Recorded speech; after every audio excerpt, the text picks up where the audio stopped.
उधर वाराणसी के MP MLA court में मुख्तार अंसारी पर लगे अवधेश राय हत्याकांड के आरोप पर आज फैसला आना है।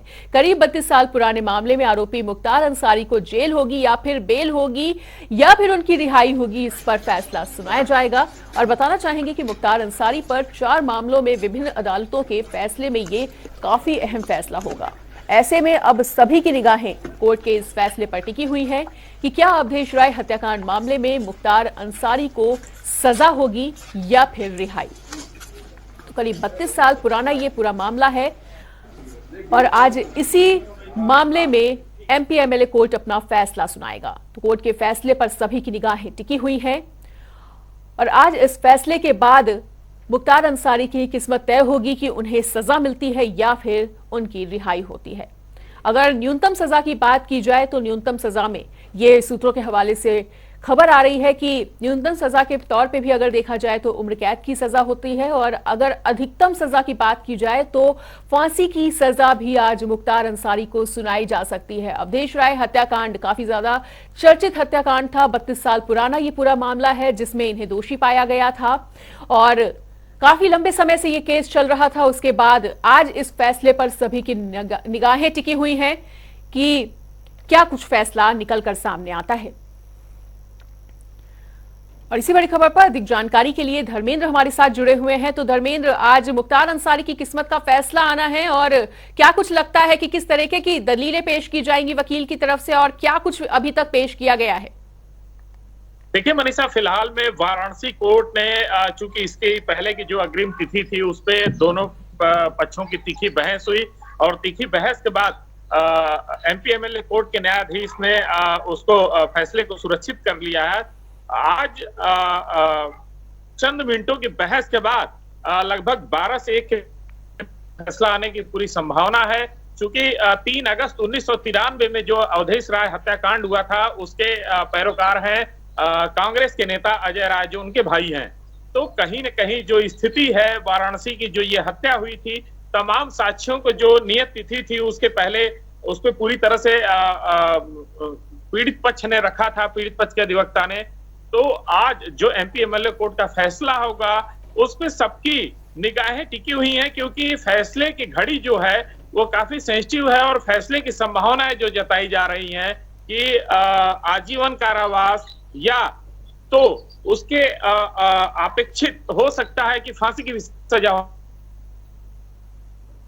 बिल्कुल।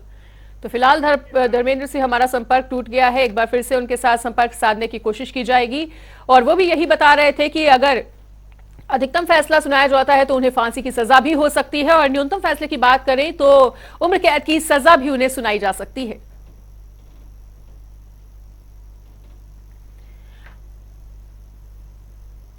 धर्मेंद्र, क्या आप हमें सुन पा रहे हैं? जी जी बिल्कुल बिल्कुल। तो एक बार फिर से धर्मेंद्र का रुख कर लेते हैं। धर्मेंद्र, जिस तरह से आपने बताया कि अधिकतम सजा उन्हें फांसी की हो सकती है और अगर न्यूनतम सजा की बात की जाए तो उम्र कैद की सजा भी आज उन्हें सुनाई जाती है। दोनों ही केसेस में ऐसा लगता है कि मुख्तार अंसारी की आज मुश्किलें बढ़ती हुई। बिल्कुल।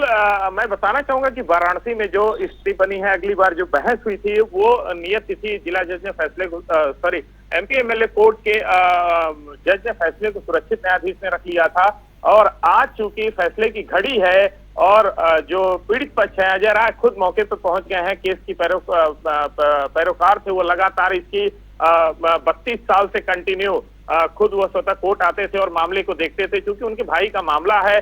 और ये जो 3 अगस्त को 1993 में उनकी हत्या हुई थी, उन्होंने कई तथ्यों को उनके अधिवक्ता ने रखा कोर्ट में क्योंकि सुबह हल्की बारिश हो रही थी और मुख्तार अंसारी की पूरी तरह से संलिप्तता थी। जिस तरीके से वर्चस्व की लड़ाई रही उसमें उनकी हत्या हुई, तमाम ऐसी चीजें मनीषा अधिवक्ता ने अजय राय की तरफ से रखा और उसके बाद कोर्ट ने फैसले को सुरक्षित रखा। मनीषा, एक बड़ी बात और बताना चाहूंगा, वाराणसी ही नहीं, वाराणसी सहित आसपास के जिलों में हाई सिक्योरिटी अलर्ट भी कर दिया गया है। बॉर्डर पे सुरक्षा व्यवस्था बढ़ा दी गई है।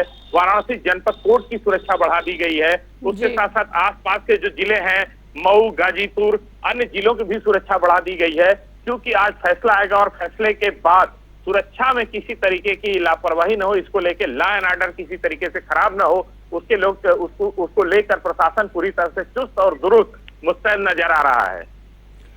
बिल्कुल धर्मेंद्र, तस्वीरों में भी साफ तौर पर देखा जा सकता है क्योंकि ये एक अहम फैसला है जिस पर सभी की निगाहें टिकी हुई हैं और इसी के चलते न केवल वाराणसी में बल्कि आसपास के क्षेत्रों में भी सुरक्षा व्यवस्था काफी ज्यादा चाक चौबंद नजर आ रही है। हाई सिक्योरिटी पर रखा गया है और छावनी में तब्दील हो गए हैं तमाम क्षेत्र। बिल्कुल, वाराणसी में देर रात इस पे ब्रीफिंग भी हुई है। लॉ एंड ऑर्डर को लेके वरिष्ठ अधिकारियों ने बात भी की है और उसको लेके इंस्ट्रक्शन जारी कर दिया गया है। वाराणसी के जो बॉर्डर है उसको पूरी तरह से सील कर दिया गया है क्योंकि किसी प्रकार के अवांछनीय होते या किसी प्रकार की अराजकता फैलाने की जो कोशिश करते हैं उन पर पूरी पैनी निगाह रखी जाए।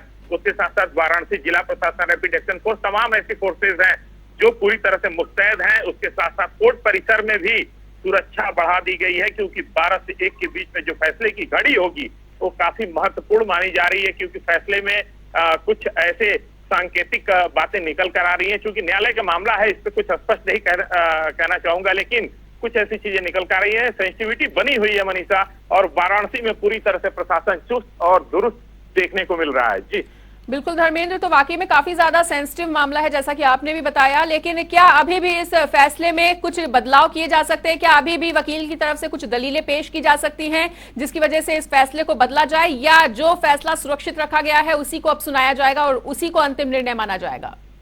देखिए, फिलहाल में जो पीड़ित पक्ष हैं और मुकदमे के वादी हैं अजय राय से उनके साथ कुछ वार्ताएं हुई हैं, लोगों की बात हो रही है और हलचल जिस तरीके की लगातार बनारस में बनी हुई है क्योंकि जो बहस हुई थी उससे यह स्पष्ट हो गया है कि जो फैसला सुरक्षित एमपी एमएलए कोर्ट के न्यायाधीश ने रख लिया है वही फैसला सुनाया जाएगा। उसमें कोई परिवर्तन की संभावना अभी फिलहाल नहीं है।